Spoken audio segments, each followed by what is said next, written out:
নবী করিম সাল্লাল্লাহু আলাইহি সাল্লাম বলেছেন, ইন্নাল্লাহা রফিক। আল্লাহ সুবহানাহু ওয়া তাআলার অনেকগুলো গুণবাচক নাম আছে, এর মধ্যে থেকে একটা নাম হলো আল্লাহ রাব্বুল আলামিন রফিক। তিনি কোমল। ইউহিব্বুর রিফকা ফি কুল্লি শাই। আল্লাহ রাব্বুল আলামিন বান্দার প্রতিটি কাজে কোমলতাকে পছন্দ করেন। যখন কাউকে আপনি শাসন করবেন, সে শাসনের মধ্যেও মাধুর্য থাকবে, কোমলতা থাকবে। আপনি কারোর প্রতি উৎসাহ প্রকাশ করছেন কোনো কারণে, সেখানেও কোমলতা থাকবে, কোমলতার সুঘ্রাণ থাকবে, সেখানে থাকবে বিনম্রতা। আল্লাহ রাব্বুল আলামিন বিনম্রতাকে পছন্দ করেন।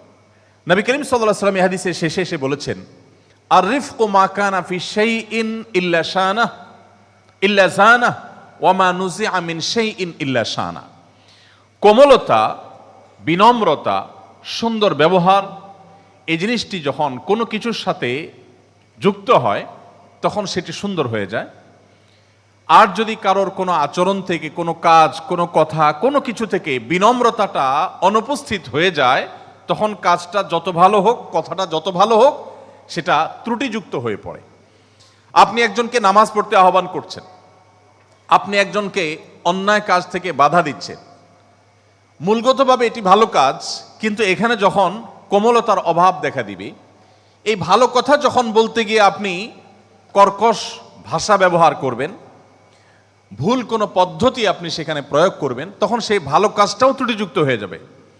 আবার কাউকে আপনি শাসন করছেন, কাউকে হয়তো আপনি উৎসাহ প্রকাশ করে কিছু বলছেন, কারোর প্রতি আপনি কোনো কারণে বিরক্ত হয়ে কিছু বলেছেন, কিন্তু আপনার সে বলার মধ্যে যদি কোমলতা থাকে, আপনার সেই সংশোধনের মধ্যে যদি বিনম্রতা থাকে, তাহলে সেই শাসনটাও উপভোগ্য হয়ে যাবে।